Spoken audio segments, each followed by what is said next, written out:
22 मध्ये इथे काँग्रेसचे सगळे उमेदवार माझ्यासोबत आहेत. अविनाश बागवे आहेत, त्यांच्या वाईफ आहेत इंदिरा बागवे आणि रमेश दादा बागवे आहेत माझ्याकडे. इथे सगळं आता बघतो आपण शहरभर बीजेपीची हवा चालू असताना आपण या प्रभागामध्ये आत्ताही पाय रोवून उभे आहात. काय सांगाल? हा प्रभाग पुरोगामी विचाराचा आहे.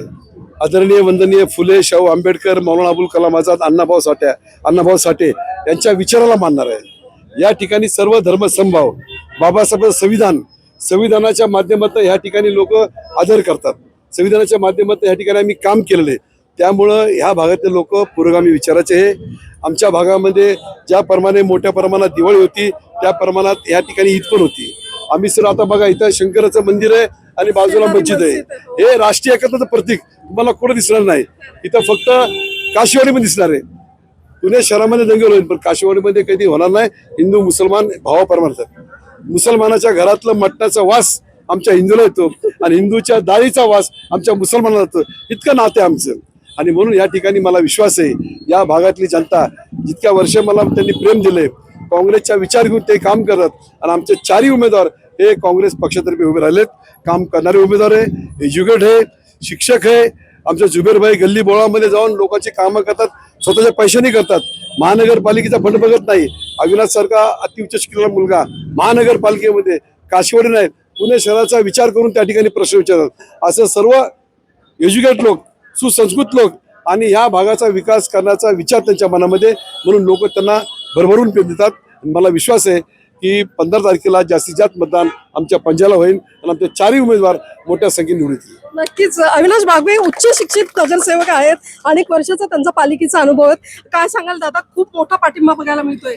नक्कीच ताई, की ज्या पद्धतीत आपण बघितलं की मोठ्या संख्येने सगळ्या जाती धर्माचे विविध त्या ठिकाणी पंथाचे सगळे लोक या ठिकाणी, महिला भगिनी असतील, युवक असतील, त्या ठिकाणी ज्येष्ठ नागरिक असतील, सगळे मोठ्या संख्येने भरभरून या ठिकाणी आम्हाला प्रतिसाद देतात, त्यांना आम्हाला पाठिंबा देतात. हे त्यांचं प्रेम आहे. कारण अनेक वर्ष माननीय बागवे साहेबांनी काशीवाडी लोहानगरमध्ये डायस प्लॉटमध्ये जी कामं केलीत, मी 15 वर्ष नगरसेवक म्हणून जे कामं केलेत, आमचे रफिक भाई जे माझ्यासोबतच्या पॅनलमधले नगरसेवक आहेत त्यांनी जी कामं केलीत, जुबेर भाईंनी जे कामं केलेत, आमच्या सौ इंद्राजींनी त्या ठिकाणी मुक्ता फाउंडेशनच्या माध्यमातून महिला आघाडीच्या वतीने जे कामं केलीत, या सगळ्यांचा त्या ठिकाणी आम्हाला प्रचारामध्ये त्याचा प्रतिसाद मिळत आहे, तो दिसत आहे. आणि मला खात्री आहे की आमच्या काशीवाडी डायस प्लॉट या प्रभागातली जनता ही कुठल्याही भूल थापाळा बळी न पडता, कुठल्याही दबावाला आमिषाला बळी न पडता, ज्यांनी प्रामाणिकपणे जनतेची सेवा केली अशा लोकांच्या पाठीमागे खंबीरपणे उभा राहून आम्हाला चौघांनाही त्यांची सेवा करण्याची संधी देऊन महानगरपालिकेत पाठवणार, याच्याबद्दल कुठली शंका नाही. मी सर्वांचा मनापासून आभार व्यक्त करतो. दादा, शेवटच्या क्षणाला बऱ्याच पक्षांकडनं पैसे वाटण्याचा प्रकार होतो, खूप आमिष देण्याचा प्रकार होतो. याला कसं तुम्ही सामोरे जाल? वास्तविक पाहता काशीवाडी लोहानगर डायस प्लॉटमध्ये मोठा झोपडपट्टीचा भाग आहे. त्या ठिकाणी मोठ्या प्रमाणात दाट लोकवस्ती आहे आणि ह्या दाट लोकवस्तीच्या लोकांना हे काय प्रकार नवीन नाही आहेत. अनेक वेळेस अनेक लोकांनी प्रयत्न केले, अनेक लोक त्या ठिकाणी येतात, हे येतील जातील, त्यांचं काम करतील आणि नागरिक त्यांचं काम करतील. नागरिक फक्त काँग्रेस पक्षालाच मतदान करतील, आम्हालाच मतदान करतील असा मला पूर्ण विश्वास आहे. नक्कीच. तर इंदिरा बागवे ह्या वेळेला अविनाश बागवे यांच्या वाईफ आहेत आणि कामं त्यांनी समाजासाठी केलेली आहेत. वहिनी, खूप खूप स्वागत आहे तुमचं आमच्या चॅनलमध्ये आणि पहिल्यांदा नगरसेविकेसाठी उभे आहात, कसं वाटतंय? वास्तविक पाहता मी पहिल्यांदा जरी नगरसेविकेसाठी उभी असली तरी सुद्धा गेल्या 18 वर्षापासून म्हणजे 2012 पासून काँग्रेस पक्षांनी जे जे उमेदवार दिलेले आहेत, त्यामध्ये खासदारकी असो, मोहनदादा जोशी यांचं खासदारकी असो, रवींद्र धंगेकर यांची खासदारकी असो, दादांचे 3 इलेक्शन आमदारकीचे असो किंवा नगरसेवकाचे असो, प्रत्येक इलेक्शनला मीच उमेदवार आहे. ह्या पद्धतीने मी लढलेली आहे आणि घरोघरी मी काँग्रेस पक्षाचा प्रचार केलेला आहे.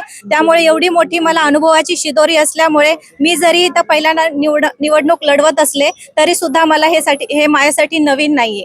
बरं, तुम्ही इथे महिलांच्या संघटनासाठी फार मोठं काम केलेलं दिसतंय. महिला मला मगाशी सांगत होत्या, काय काय कामं आतापर्यंत झाली आहेत? मी काँग्रेस पक्षाने जेव्हा डिजिटल सभासद नोंदणीचा जे कार्यक्रम चालू केला होता गेल्या 3 वर्षापूर्वी, त्यावेळेस मी घरोघरी जेव्हा पोहोचले, लोकांमध्ये जेव्हा मी गेले, त्यावेळेस मला जाणवलं की लोकांना, महिलांना भरपूर काम करायचे पण त्यांच्यासाठी काही लघु उद्योग नाहीयेत. त्यामुळे मग मी मुक्ता फाउंडेशन ही संस्था स्थापन केली आणि त्या संस्थेच्या माध्यमातून कागदी द्रोण बनवणं, शिवणकाम असू दे किंवा ब्युटी पार्लरचे कोर्सेस, मेहंदीचे कोर्सेस, त्यांना आम्ही प्रशिक्षण देतो. गरम मसाले म्हणजे वेगवेगळे मसाले बनवणे, रोजगार देतात. हा, असं रोजगार आम्ही देतो. काय सांगाल इथल्या मतदारांना, काय सांगाल तुम्ही? इथल्या मतदारांना मी हेच सांगू इच्छिते, आमचा काँग्रेस पक्षाचा जो अधिकृत पक्षाचा जो पॅनल आहे तो उच्च शिक्षित, सुसंस्कारी आणि चांगला पॅनल काँग्रेस पक्षाने ह्यावेळेस आम्हाला दिलेला आहे. त्यामुळे प्रत्येक मतदारांनी विचार करून आमच्या पूर्ण पॅनलला मतदान करावं. येणाऱ्या 15 तारखेला पंजाच्या चिन्हासमोरील बटन दाबून आम्हा 4ही उमेदवारांना त्यांनी भरघोस मतांनी निवडून द्यावं. नक्कीच. हा, एवढी मी तर विनंती करते. आणखीनही बाकीचे उमेदवार आहेत, क्या बोलना चाहोगे आप इसके बारे में? मैं तो कुछ नहीं बोलना चाहती है, बस दादा का है, बस दादा के साथ चलना चाहती है, कांग्रेस पार्टी को आगे बढ़ाना चाहती है. काय सांगाल तुम्ही, एवढा मोठा जनसमूह तुमच्या पाठीशी उभा राहताना दिसतोय, काय सांगाल? आम्ही काय काँग्रेस पक्षात आम्हाला पैशांनी नाही तर आम्ही जे कामं केल्यात त्यामुळे आम्हाला लोकांचं प्रेम भरभरून मिळते.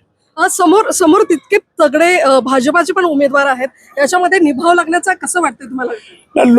लोक हुशार आहेत, लोक बघतात की एक जे नगरसेवक आहे त्यांनी पूर्ण महानगरपालिका लुटून ते लोकांना पैसे वाटतात आणि एक जे दुसरे उमेदवार आहेत ते व्याजाचे पैसे आणि गुंड प्रवृत्तीचे लोक भाजपने दिलेले, म्हणजे त्यांना चांगले लोक कोणी भेटले नाही, त्यामुळे त्यांना गुंड प्रवृत्तीचा माणूस द्यावा लागला. आणि दुसरं की आपण बघत असाल की आम्ही हसत खेळत प्रचार करतोय आणि त्यांच्या दगडफेक चालू आहे, म्हणजे आपापसात दगडफेक करताय. म्हणजे एवढं ह्याच्यात दिसून येतंय की चांगले सुस्कृतिक लोक कोण आहेत आणि भांडणखोर कोण आहेत, आणि त्यांच्या पैसा जेवढं लोक खातील पण त्याला काय प्रतिसाद देणार नाही असं वाटतंय. त्याला म्हणतात ना, खावा कुणाचं पण मटण पण दाबा पंचाचंच बटन. नक्कीच. तर प्रभाग क्रमांक 22 मध्ये अतिशय सुसंस्कृत, उच्च शिक्षित असे सगळे उमेदवार आहेत. काँग्रेस पक्षाकडनं ही निवडणूक लढवत आहेत आणि एकूणच सगळ्या ह्या प्रभागामध्ये बघायला गेलं तर त्यांचं काम अनेक वर्ष आहे. रमेश दादांचं असू देत, अविनाश बागवेंचं काम असू देत, अनेक वर्ष ते पालिकेचं काम करतात. गोरगरिबांची सेवा करणं, त्यांच्या हाकेला धावून जाणं, अशा सगळ्या गुणवत्ता घेऊन ते आता निवडणुकीला उतरलेले आहेत. खरं आता तुम्हाला बघायला मिळणार आहे 15 तारखेला की जनतेचा कौल कुणासोबत असणार आहे. निवडणुकीच्या अपडेटसाठी तुम्ही आमच्या चॅनलला लाईक करा, शेअर करा, सबस्क्राईब करा. काँग्रेस पक्षाचा